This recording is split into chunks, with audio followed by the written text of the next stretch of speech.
Um resgate da memória do meio ambiente na voz de um dos mais importantes defensores da vida dos povos originários aqui no Brasil, Orlando Vilas-Boas.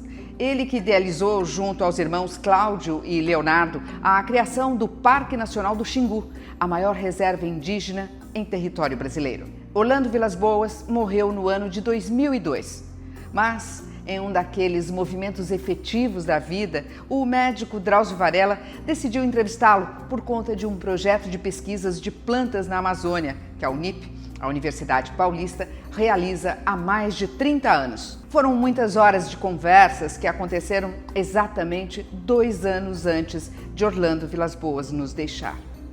Por se tratar de um material valioso do ponto de vista da natureza, pelo olhar de um sertanista, vamos reprisar essas entrevistas gravadas na Amazônia. Esse é o 3º programa da série e aqui o seu Orlando fala da figura do sertanejo. Até 1943, ninguém sabia o que existia no norte de Goiás, parte oeste de Mato Grosso e o sul do estado do Pará. Então o presidente da República, que na época era o Getúlio Vargas, criou uma expedição que abrisse campos de pouso e picadas, que mais tarde dariam origem a estradas, da região que vai de Aragarças, aqui no sul de Goiás, subindo até o rio Tapajós. Essa expedição, ou no rastro dessa expedição, surgiram praticamente 60 vilas e cidades. Dessas cidades, Aragarças, Alta Floresta, Chavantina. E a expedição construiu 8 aeroportos na região. Para falar dessa grande aventura, eu tenho o privilégio de contar com a presença do seu Orlando Vilas-Boas, aqui no Rio Jaú, na Floresta Amazônica. Nessa expedição chefiada pelos irmãos Vilas-Boas, eles saíram com um grupo de sertanejos contratados no local. Esses sertanejos eram homens vindo de diversas partes do país. Este bloco do programa da Unip sobre o senhor Orlando Vilas-Boas, nós vamos falar sobre essa figura, a figura do sertanejo. De onde vinham esses sertanejos, senhor Orlando? A força era toda nordestina. Os garimpos do Brasil Central, principalmente o Rio Araguaia, o Rio das Garças e todos os seus afluentes, atraíram da Bahia para cima toda a sua mão de obra. E nesses garimpos nós começamos a tentar selecionar aqueles. Mas o garimpeiro por si, ele já é uma pessoa totalmente deslocada, é um sujeito difícil, ele é um lutador e ao mesmo tempo um homem desordenado. A vida num garimpo é uma surpresa. Eu conheci a vida em alguns garimpos e vi que a coisa não é nada brincadeira. O trabalho no garimpo começa às 7 horas da manhã, com o sujeito ou no buraco, ou o sujeito arrastando pedra, ou lavando na bateia, na margem do rio. O garimpeiro é um sujeito que luta para achar o diamante e luta para sobreviver. Orlando, e era dos garimpos que vocês tiravam essas mãos de obra? E tinha um que tinha uma fama muito grande, que chamava o Velho Piauí. E o Velho Piauí, como era um sujeito muito maneiroso e contava casos formidáveis, eu gostava muito do Velho Piauí e contratei o Velho Piauí. E na partida, quando nós atravessamos o rio Araguaia, ficamos assim num boteco, onde hoje é a cidade formidável de Barra do Garça. Estava o Piauí na porta do boteco com mais uns 2 ou 3 companheiros quando a captura chegou. Disse, aquele lá não tem dúvida nenhuma, aquele é o Velho Piauí. É o Velho Piauí. Então vamos fechar em cima dele, vamos. E fecharam para cima dele. Aí o sargento chegou e disse, seu Piauí, sim senhor, está preso? Ele disse, ixi Maria, por quê? Porque é a primeira vez que eu vejo prender um funcionário federal. Funcionário federal, porque eu já estou trabalhando para a companhia. Você fala aí com o seu Vila. Aí vieram falar comigo e falei, não, ele está contratado lá para coisas. Ele está trabalhando na vila, é da expedição, A expedição é ligada aqui, à presidência da República. Você passar bem, seu Piauí. Lá se foi a captura. Senhor Orlando, esses homens violentos, como é que se comportavam com vocês na expedição? Eles tinham um espírito de disciplina, né?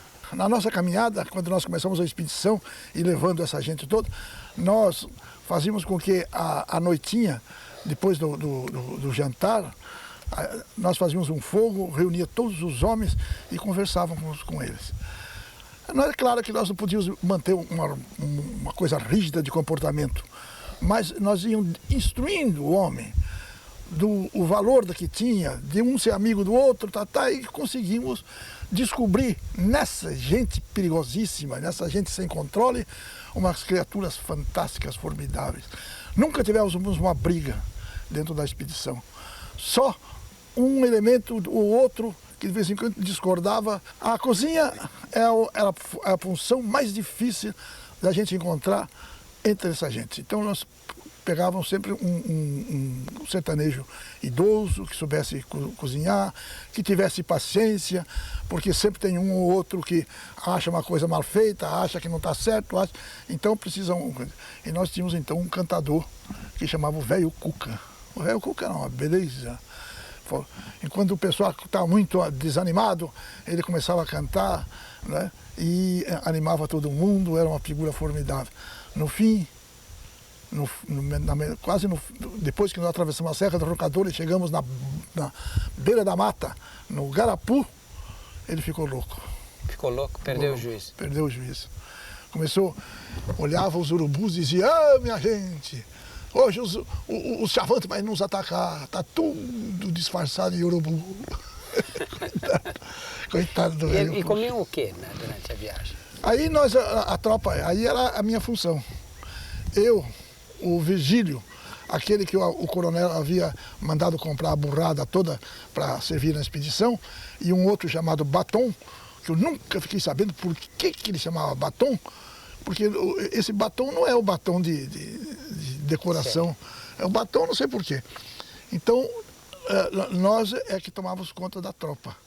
Então a gente fazia uma força incrível para que não faltasse o essencial na frente, que era o arroz, o feijão, a farinha tudo e a rapadura. Burro. Tudo por burro. Tudo burro, tudo burro. Nós fazíamos uma tropa de 10 dias, mais ou menos, a gente fazia uma tropa.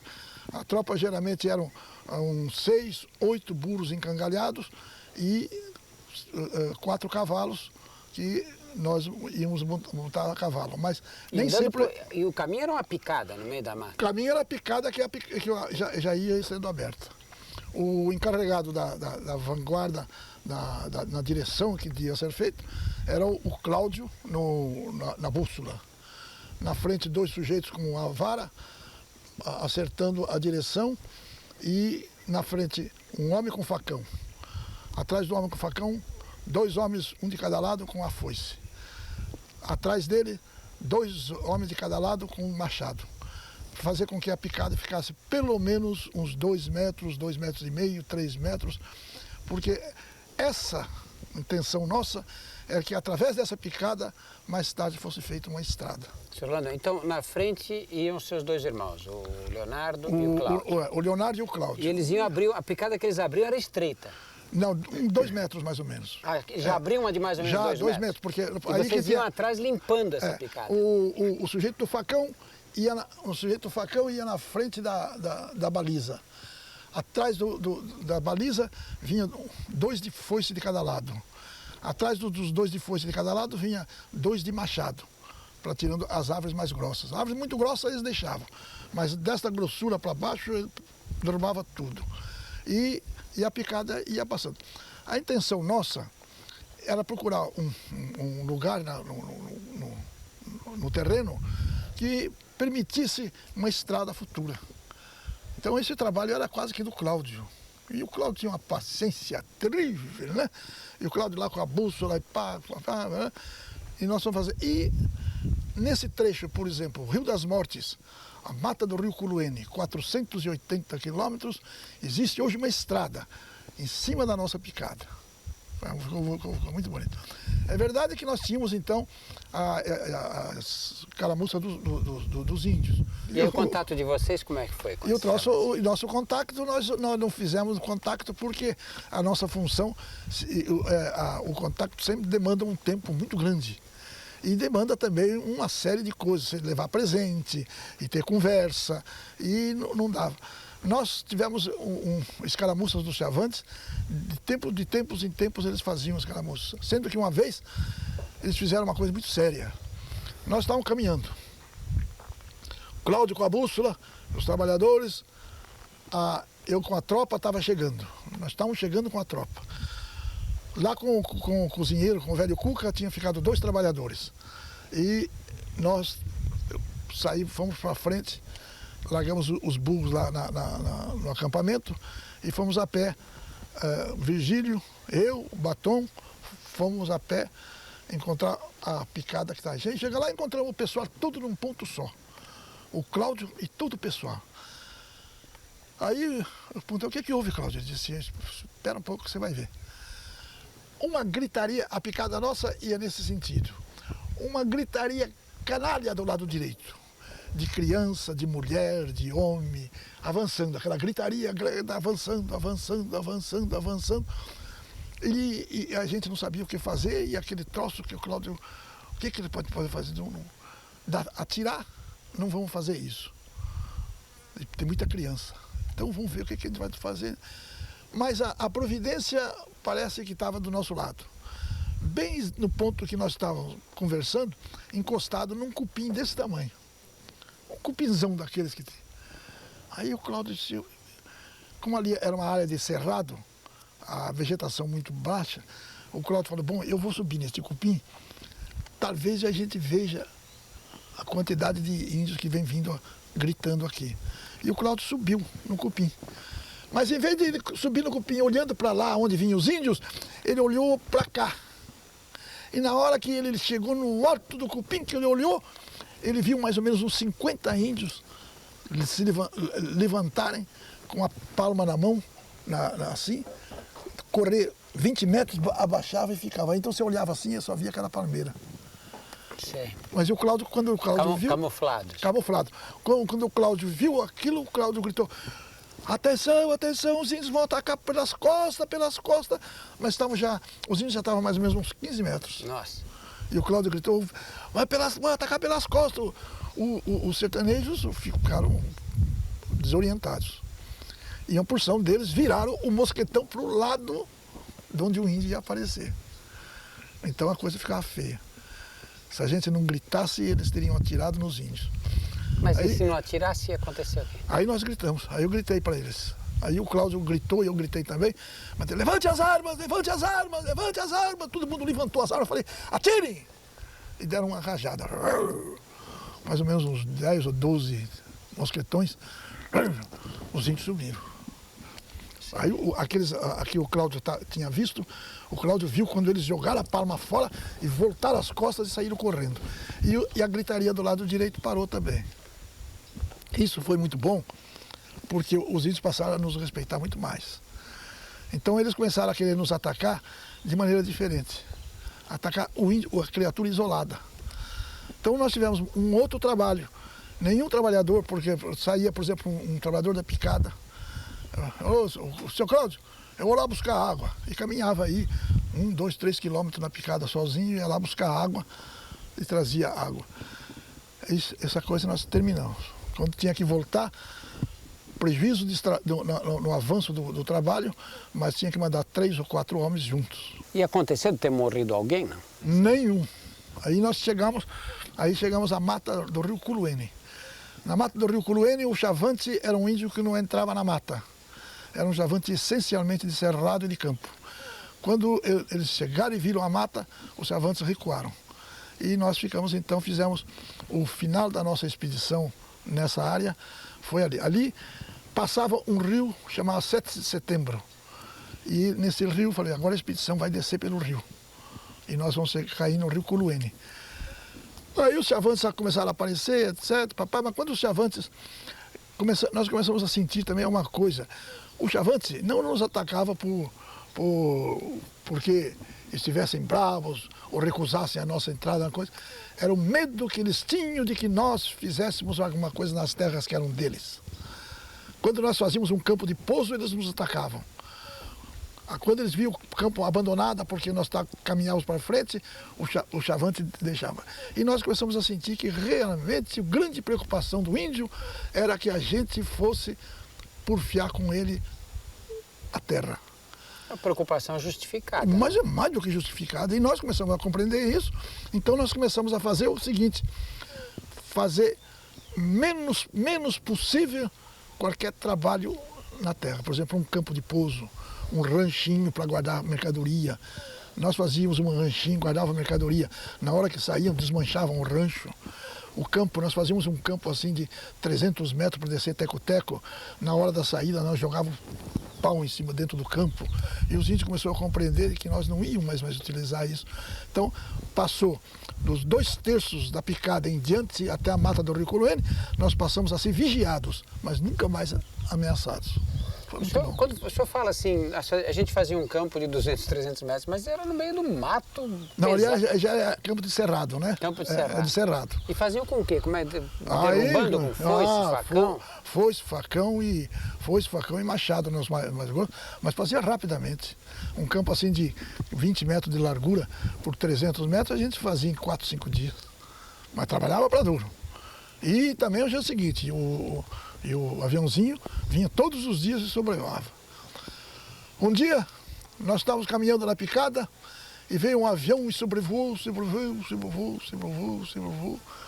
A gente já sabia que o comandante da expedição estava lá em cima.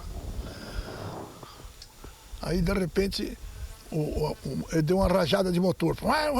Sinal que vem recado. Então, veio um papel dentro de um saquinho, jogado. Veio, caiu. Nós encontramos o saquinho. Era um bilhete do coronel. Procure meu óculos. Ele tinha posto a cabeça fora do avião e o óculos dele saiu. E achou que dava para encontrar. E aí nós começamos, o sertanejo começou a dar risada, etc. E eu gritava, procura o óculos do coronel! E sai todo mundo procurando, morrendo de rir com aquele negócio. Aí o motor, outra vez, veio outro bilhete. Mais pra cá! Aí foi Mais pra cá? Mais pra cá. Ele calculou que caísse aqui, né? Então mais pra cá. E eu disse, pai, então tá chegando. Daqui a pouco ele chega aqui. Senhor Landon, mas o senhor não me contou o que vocês comiam, meu? O senhor disse como era a estratégia de levar comida, mas não o que comia. A tropa trazia arroz, trazia feijão, rapadura, farinha. Farinha era imprescindível, né? Farinha era imprescindível e a rapadura também. Porque é uma alimentação de emergência em que você faz facilmente. Você quebra uma rapadura em 4, dá um pedaço para cada um. O caboclo está trabalhando no facão e está roendo a rapadura. E a coisa ia foi muito bem. E não tinham rixas também, não tinham coisa nenhuma.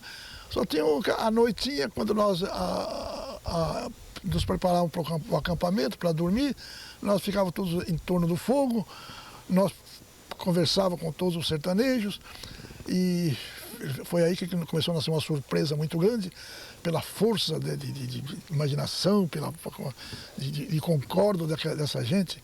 Nós convencemos todos eles que nós éramos invasores da terra do índio, que os índios podiam nos atacar, mas nós não podíamos atacá-los.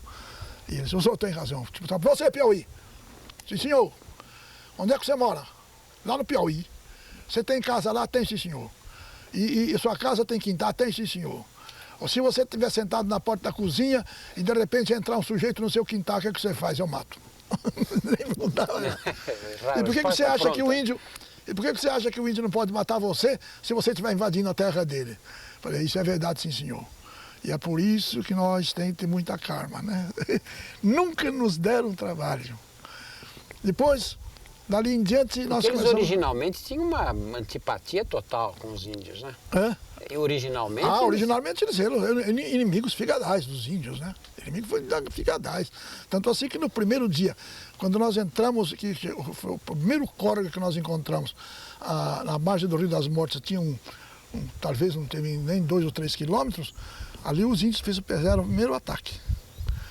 Mas foi mais um assustado do que um ataque. Eles cercaram assim, começou uma gritaria assim de uns 100, 200 homens. Os trabalhadores ficaram apavorados, né? Agora, a nossa expedição, como nós já lembramos, era uma expedição paramilitar. Porque no começo, No começo, ela estava sendo programada para ter uma frente militar. E essa frente militar seria uma frente altamente perigosa, porque seria muito mais perigoso do que o índio. Foi quando nós fizemos a tal carta, Costa Rego levou, que o velho Rondon mandou chamar o João Alberto, e João Alberto então avisou que não haveria mais a frente militar. O coronel, o major que ia comandar a frente militar, já estava em Chavantina e toda noite cantava no violão, ele e a esposa. Quando recebeu a notícia de que não haveria mais, ele ficou uma fera, ficou mais bravo do que o Chavante. E aí nomearam vocês três os chefes da expedição. O João Alberto fez um discurso, contou que não haveria mais a parte militar e disse para o chefe da expedição, que era o coronel Vanik, disse, olha, coronel, se eu fosse o senhor, punha como responsável da vanguarda os irmãos Vilas Boas. Então, já que eles não querem o exército mesmo. Já que eles não querem o exército, aí o coronel disse, pois então já estão escolhidos. Puxa, eu falei, coronel, eu gostaria de ficar responsável pela tropa. Ele disse, tu falas aí com o Virgílio, acerta com ele, que é o homem dos burros. Aí eu fiquei com o Virgílio e o Batom. Depois, mais tarde, quando a tropa foi ficando mais longe... Vamos parar aqui que nós estamos estourando no tempo. Nós continuamos essa história com o senhor Orlando Vilas Boas, aqui no Rio Jaú, no Barco da Natureza, na Escola da Natureza da Unip, conversando sobre a Marcha para o Oeste. Não percam o próximo programa.